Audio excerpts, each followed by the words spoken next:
بسم اللہ الرحمن الرحیم، اللہ کے نام سے جو رحمان اور رحیم ہے۔ یوصیکم اللہ فی اولادکم للذکر مثل حظ الانثیین، فإن كن نساء فوق اثنتين فلهن ثلثا ما ترك، وإن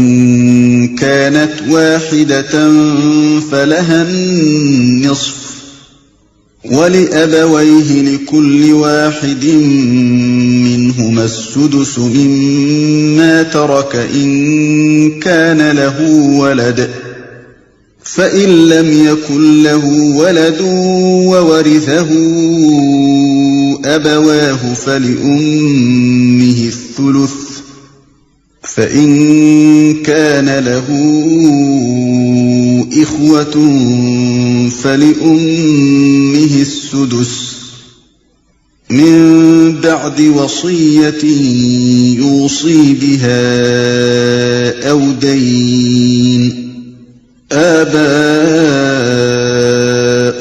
وأبناؤكم لا تدرون أيهم أقرب لكم نفعا، فريضة من الله، إن الله كان عليما حكيما۔ تمہاری اولاد کے بارے میں اللہ تمہیں ہدایت کرتا ہے کہ مرد کا حصہ 2 عورتوں کے برابر ہے۔ اگر میت کی وارث 2 سے زائد لڑکیاں ہوں تو انہیں ترکے کا 2/3 دیا جائے، اور اگر ایک ہی لڑکی وارث ہو تو آدھا ترکہ اس کا ہے۔ اگر میت صاحب اولاد ہو تو اس کے والدین میں سے ہر ایک کو ترکے کا 6واں حصہ ملنا چاہیے، اور اگر وہ صاحب اولاد نہ ہو اور والدین ہی اس کے وارث ہوں تو ماں کو 3واں حصہ دیا جائے، اور اگر میت کے بھائی بہن بھی ہوں تو ماں 6 حصے کی حقدار ہوگی۔ یہ سب حصے اس وقت نکالے جائیں گے جبکہ وصیت جو میت نے کی ہو پوری کر دی جائے اور جو قرض اس پر ہو ادا کر دیا جائے۔ تم نہیں جانتے کہ تمہارے ماں باپ اور تمہاری اولاد میں سے کون بالحاظ نفع تم سے قریب تر ہے۔ یہ حصے اللہ نے مقرر کر دیے ہیں، اور اللہ یقیناً سب حقیقتوں سے واقف اور ساری مصلحتوں کا جاننے والا ہے۔ مرد کا حصہ 2 عورتوں کے برابر ہے۔ میراث کے معاملے میں یہ اولین اصولی ہدایت ہے کہ مرد کا حصہ عورت سے دگنا ہے، چونکہ شریعت نے خاندانی زندگی میں مرد پر زیادہ معاشی ذمہ داریوں کا بوجھ ڈالا ہے، اور عورت کو بہت سی معاشی ذمہ داریوں کے بار سے سبکدوش رکھا ہے۔ لہذا انصاف کا تقاضا یہی تھا کہ میراث میں عورت کا حصہ مرد کی بنسبت کم رکھا جاتا ہے۔ اگر میت کی وارث 2 سے زائد لڑکیاں ہوں تو انہیں ترکے کا 2/3 دیا جائے۔ یہی حکم 2 لڑکیوں کا بھی ہے۔ مطلب یہ ہے کہ اگر کسی شخص نے کوئی لڑکا نہ چھوڑا ہو اور اس کی اولاد میں صرف لڑکیاں ہی لڑکیاں ہوں تو خواہ 2 لڑکیاں ہوں یا 2 سے زائد، بہرحال اس کے کل ترکے کا 2/3 حصہ ان لڑکیوں میں تقسیم ہوگا اور باقی 1/3 دوسرے وارثوں میں۔ لیکن اگر میت کا صرف 1 لڑکا ہو تو اس پر اجماع ہے کہ دوسرے وارثوں کی غیر موجودگی میں وہ کل مال کا وارث ہوگا، اور دوسرے وارث موجود ہوں تو ان کا حصہ دینے کے بعد باقی سب مال اسے ملے گا۔ اگر میت صاحب اولاد ہو تو اس کے والدین میں سے ہر ایک کو ترکے کا 6واں حصہ ملنا چاہیے۔ یعنی میت کے صاحب اولاد ہونے کی صورت میں بہرحال میت کے والدین میں سے ہر ایک 1/6 کا حقدار ہوگا، خواہ میت کی وارث صرف بیٹیاں ہوں یا صرف بیٹے ہوں، یا بیٹے اور بیٹیاں ہوں، یا 1 بیٹا ہو یا 1 بیٹی، رہے باقی 2/3 تو ان میں دوسرے وارث شریک ہوں گے۔ اور اگر وہ صاحب اولاد نہ ہو اور والدین ہی اس کے وارث ہوں تو ماں کو 3واں حصہ دیا جائے۔ ماں باپ کے سوا کوئی اور وارث نہ ہو تو باقی 2/3 باپ کو ملے گا، ورنہ 2/3 میں باپ اور دوسرے وارث شریک ہوں گے۔ اور اگر میت کے بھائی بہن بھی ہوں تو ماں 6 حصے کی حقدار ہوگی۔ بھائی بہن ہونے کی صورت میں ماں کا حصہ 1/3 کے بجائے 1/6 کر دیا گیا ہے۔ اس طرح ماں کے حصے میں سے جو 1/6 لیا گیا ہے وہ باپ کے حصے میں ڈالا جائے گا، کیونکہ اس صورت میں باپ کی ذمہ داریاں بڑھ جاتی ہیں۔ یہ واضح رہے کہ میت کے والدین اگر زندہ ہوں تو اس کے بہن بھائیوں کو حصہ نہیں پہنچتا۔ یہ سب حصے اس وقت نکالے جائیں گے جبکہ وصیت جو میت نے کی ہو پوری کر دی جائے اور جو قرض اس پر ہو ادا کر دیا جائے۔ وصیت کا ذکر قرض پر مقدم اس لیے کیا گیا ہے کہ قرض کا ہونا ہر مرنے والے کے حق میں ضروری نہیں ہے اور وصیت کرنا اس کے لیے ضروری ہے، لیکن حکم کے اعتبار سے امت کا اس پر اجماع ہے کہ قرض وصیت پر مقدم ہے، یعنی اگر میت کے ذمے قرض ہو تو سب سے پہلے میت کے ترکے میں سے وہ ادا کیا جائے گا، پھر وصیت پوری کی جائے گی اور اس کے بعد وراثت تقسیم ہوگی۔ وصیت کے متعلق اس سے پہلے ہم بتا چکے ہیں کہ آدمی کو اپنے کل مال کے 1/3 حصے کی حد تک وصیت کرنے کا اختیار ہے، اور یہ وصیت کا قاعدہ اس لیے مقرر کیا گیا ہے کہ قانون وراثت کی روح سے جن عزیزوں کو میراث میں سے حصہ نہیں پہنچتا، ان میں سے جس کو یا جس کو آدمی مدد کا مستحق پاتا ہو اس کے لیے اپنے اختیار تمیزی سے حصہ مقرر کر دے۔ مثلا کوئی یتیم پوتا یا پوتی موجود ہے، یا کسی بیٹے کی بیوہ مصیبت کے دن کاٹ رہی ہے، یا کوئی بھائی یا بہن یا بھاوج یا بھتیجا یا بھانجا اور کوئی عزیز ایسا ہے جو سہارے کا محتاج نظر آتا ہے، تو اس کے حق میں وصیت کے ذریعے سے حصہ مقرر کیا جا سکتا ہے، اور اگر رشتہ داروں میں کوئی ایسا نہیں ہے تو دوسرے مستحقین کے لیے یا کسی رفاع عام کے کام میں صرف کرنے کے لیے وصیت کی جا سکتی ہے۔ خلاصہ یہ ہے کہ آدمی کی کل ملکیت میں سے 2/3 یا اس سے کچھ زائد کے متعلق شریعت نے میراث کا ضابطہ بنا دیا ہے، جس میں سے شریعت کے نامزد کردہ وارثوں کو مقررہ حصہ ملے گا، اور 1/3 یا اس سے کچھ کم کو خود اس کے سبابدید پر چھوڑ دیا گیا ہے کہ اپنے مخصوص خاندانی حالات کے لحاظ سے، جو ظاہر ہے کہ ہر آدمی کے معاملے میں مختلف ہوں گے، جس طرح مناسب سمجھے تقسیم کرنے کی وصیت کر دے۔ پھر اگر کوئی شخص اپنی وصیت میں ظلم کرے یا بالفاظ دیگر اپنے اختیار تمیزی کو غلط طور پر اس طرح استعمال کرے جس سے کسی کے جائز حقوق متاثر ہوتے ہوں، تو اس کے لیے یہ چارہ کار رکھ دیا گیا ہے کہ خاندان کے لوگ باہمی رضامندی سے اس کی اصلاح کر لیں یا قاضی شرعی سے مداخلت کی درخواست کی جائے اور وہ وصیت کو درست کر دے۔ مزید تفصیل کے لیے ملاحظہ ہو میرا رسالہ یتیم پوتے کی وراثت۔ اور اللہ یقیناً سب حقیقتوں سے واقف اور ساری مصلحتوں کا جاننے والا ہے۔ یہ جواب ہے ان سب نادانوں کو جو میراث کے اس خدائی قانون کو نہیں سمجھتے اور اپنی ناقص عقل سے اس کسر کو پورا کرنا چاہتے ہیں جو ان کے نزدیک اللہ کے بنائے ہوئے قانون میں رہ گئی۔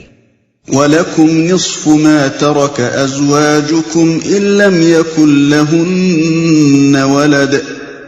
فَإِن كَانَ لَهُنَّ وَلَدٌ فَلَكُمُ الرُّبُعُ مِمَّا تَرَكْنَ مِن بَعْدِ وَصِيَّةٍ يُوصِينَ بِهَا أَوْ دَيْنٍ وَلَهُنَّ الرُّبُعُ مِمَّا تَرَكْتُمْ إِن لَّمْ يَكُن لَّكُمْ وَلَدٌ فَإِن كَانَ لَكُمْ وَلَدٌ فَلَهُنَّ الثُّمُنُ مِمَّا تَرَكْتُم من بعد وصية توصون بها أو دين وإن كان رجل يورث كلالة أو امرأة وله أخ أو أخت فلكل واحد منهما السدس فإن كانوا أكثر من ذلك فهم شركاء في الثلث من بعد وصية يوصى بها أو دين غير مضار وصية من الله واللہ علیم حلیم۔ اور تمہاری بیویوں نے جو کچھ چھوڑا ہو اس کا آدھا حصہ تمہیں ملے گا اگر وہ بے اولاد ہوں، ورنہ اولاد ہونے کی صورت میں ترکے کا 1/4 حصہ تمہارا ہے، جبکہ وصیت جو انہوں نے کی ہو پوری کر دی جائے اور قرض جو انہوں نے چھوڑا ہو ادا کر دیا جائے، اور وہ تمہارے ترکے میں سے 1/4 کی حقدار ہوں گی اگر تم بے اولاد ہو، ورنہ صاحب اولاد ہونے کی صورت میں ان کا حصہ 8واں ہوگا، بعد اس کے کہ جو وصیت تم نے کی ہو وہ پوری کر دی جائے اور جو قرض تم نے چھوڑا ہو وہ ادا کر دیا جائے۔ اور اگر وہ مرد یا عورت جس کی میراث تقسیم طلب ہے بے اولاد بھی ہو اور اس کے ماں باپ بھی زندہ نہ ہوں مگر اس کا ایک بھائی یا ایک بہن موجود ہو تو بھائی اور بہن ہر ایک کو چھٹا حصہ ملے گا، اور بھائی بہن ایک سے زیادہ ہوں تو کل ترکے کے 1/3 میں وہ سب شریک ہوں گے، جبکہ وصیت جو کی گئی ہو پوری کر دی جائے اور قرض جو میت نے چھوڑا ہو ادا کر دیا جائے، بشرطے کہ وہ ضرر رساں نہ ہو۔ یہ حکم ہے اللہ کی طرف سے، اور اللہ دانا و بینا اور نرم خو ہے۔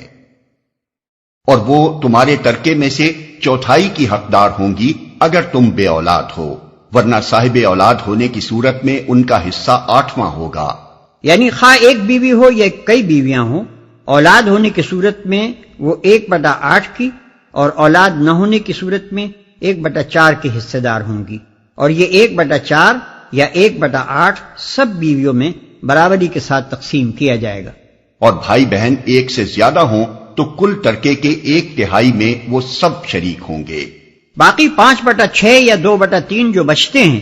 ان میں اگر کوئی اور وارث موجود ہو تو اس کو حصہ ملے گا، ورنہ اس پوری باقی ماندہ ملکیت کے متعلق اس شخص کو وصیت کرنے کا حق ہوگا۔ اس آیت کے متعلق مفسرین کا اجماع ہے کہ اس میں بھائی اور بہنوں سے مراد اخیافی بھائی اور بہن ہیں، یعنی جو میت کے ساتھ صرف ماں کی طرف سے رشتہ رکھتے ہوں اور باپ ان کا دوسرا ہو۔ رہے سگے بھائی بہن اور وہ سوتیلے بھائی بہن جو باپ کی طرف سے میت کے ساتھ رشتہ رکھتے ہوں تو ان کا حکم اسی سورہ کے آخر میں ارشاد ہوا ہے، بشرطے کہ وہ ضرر رساں نہ ہو۔ وصیت میں ضرر رسانی یہ ہے کہ ایسے طور پر وصیت کی جائے جس سے مستحق رشتہ داروں کے حقوق تلف ہوتے ہوں، اور قرض میں ضرر رسانی یہ ہے کہ محض حقداروں کو محروم کرنے کے لیے آدمی خواہ مخواہ اپنے اوپر ایسے قرض کا اقرار کرے جو اس نے فی الواقع نہ لیا ہو، یا اور کوئی ایسی چال چلے جس سے مقصود یہ ہو کہ حقدار میراث سے محروم ہو جائیں۔ اس قسم کے زرار کو گناہ کبیرہ قرار دیا گیا ہے۔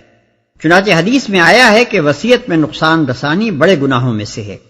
اور ایک دوسری حدیث میں نبی صلی اللہ علیہ وسلم کا ارشاد ہے کہ آدمی تمام عمر اہل جنت کے سے کام کرتا رہتا ہے مگر مرتے وقت وصیت میں ضرر رسانی کر کے اپنی کتاب زندگی کو ایسے عمل پر ختم کر جاتا ہے جو اسے دوزخ کا مستحق بنا دیتا ہے۔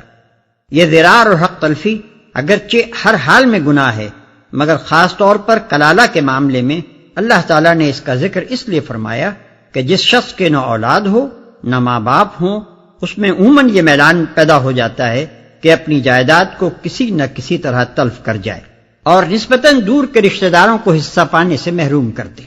اور اللہ دانا و بینا اور نرم خو ہے۔ یہاں اللہ تعالیٰ کی صفت علم کا اظہار 2 وجوہ سے کیا گیا ہے۔ ایک یہ کہ اگر اس قانون کی خلاف ورزی کی گئی تو اللہ کی گرفت سے آدمی نہ بچ سکے گا۔ دوسرے یہ کہ اللہ نے جو حصے جس طرح مقرر کیے ہیں وہ بالکل صحیح ہیں، کیونکہ بندوں کی مصلحت جس چیز میں ہے اللہ اس کو خود بندوں سے زیادہ بہتر جانتا ہے۔ اور اللہ کی صفت حلم یعنی اس کی نرم خوئی کا ذکر اس لیے فرمایا کہ اللہ نے یہ قوانین مقرر کرنے میں سختی نہیں کی ہے، بلکہ ایسے قاعدے مقرر کیے ہیں جن میں بندوں کے لیے زیادہ سے زیادہ سہولت ہے تاکہ وہ مشقت اور تنگی میں مبتلا نہ ہوں۔ تلك حدود اللہ ومن يطع الله ورسوله يدخله جنات تجري من تحتها الأنهار خالدين فيها وذلك الفوز العظيم۔ یہ اللہ کی مقرر کی ہوئی حدیں ہیں۔ جو اللہ اور اس کے رسول کی اطاعت کرے گا اسے اللہ ایسے باغوں میں داخل کرے گا جن کے نیچے نہریں بہتی ہوں گی، اور ان باغوں میں وہ ہمیشہ رہے گا، اور یہی بڑی کامیابی ہے۔ ومن يعص الله ورسوله ويتعد حدوده يدخله نارا خالدا فيها وله عذاب مهين۔ اور جو اللہ اور اس کے رسول کی نافرمانی کرے گا اور اس کی مقرر کی ہوئی حدوں سے تجاوز کر جائے گا اسے اللہ آگ میں ڈالے گا جس میں وہ ہمیشہ رہے گا، اور اس کے لیے رسوا کن سزا ہے۔ یہ ایک بڑی خوفناک آیت ہے جس میں ان لوگوں کو ہمیشگی کے عذاب کی دھمکی دی گئی ہے جو اللہ تعالیٰ کے مقرر کیے ہوئے قانون وراثت کو تبدیل کریں یا ان دوسری قانونی حدوں کو توڑیں جو خدا نے اپنی کتاب میں واضح طور پر مقرر کر دی ہیں۔ لیکن سخت افسوس ہے کہ اس قدر سخت وعید کے ہوتے ہوئے بھی مسلمانوں نے بالکل یہودیوں کی سی جسارت کے ساتھ خدا کے قانون کو بدلا اور اس کی حدوں کو توڑا۔ اس قانون وراثت کے معاملے میں جو نافرمانیاں کی گئی ہیں وہ خدا کے خلاف کھلی بغاوت کی حد تک پہنچتی ہیں۔ کہیں عورتوں کو میراث سے مستقل طور پر محروم کیا گیا، کہیں صرف بڑے بیٹے کو میراث کا مستحق ٹھہرایا گیا، کہیں سرے سے تقسیم میراث ہی کے طریقے کو چھوڑ کر مشترک خاندانی جائیداد کا طریقہ اختیار کر لیا گیا، کہیں عورتوں اور مردوں کا حصہ برابر کر دیا گیا، اور اب ان پرانی بغاوتوں کے ساتھ تازہ ترین بغاوت یہ ہے کہ بعض مسلمان ریاستیں اہل مغرب کی تقلیب میں وفات ٹیکس یعنی ڈیتھ ڈیوٹی اپنے ہاں رائج کر رہی ہیں، جس کے معنی یہ ہے کہ میت کے وارثوں میں ایک وارث حکومت بھی ہے جس کا حصہ رکھنا معاذ اللہ میاں بھول گئے تھے۔ حالانکہ اسلامی اصول پر اگر میت کا ترکہ کسی صورت میں حکومت کو پہنچتا ہے تو وہ صرف یہ ہے کہ کسی مرنے والے کا کوئی قریب و بعید رشتہ دار موجود نہ ہو اور اس کا چھوڑا ہوا مال تمام اشیاء متروکہ انکلیمڈ پراپرٹیز کی طرح داخل بیت المال ہو جائے، یا پھر حکومت اس صورت میں کوئی حصہ پا سکتی ہے جبکہ مرنے والا اپنی وصیت میں اس کے لیے کوئی حصہ مقرر کر جائے۔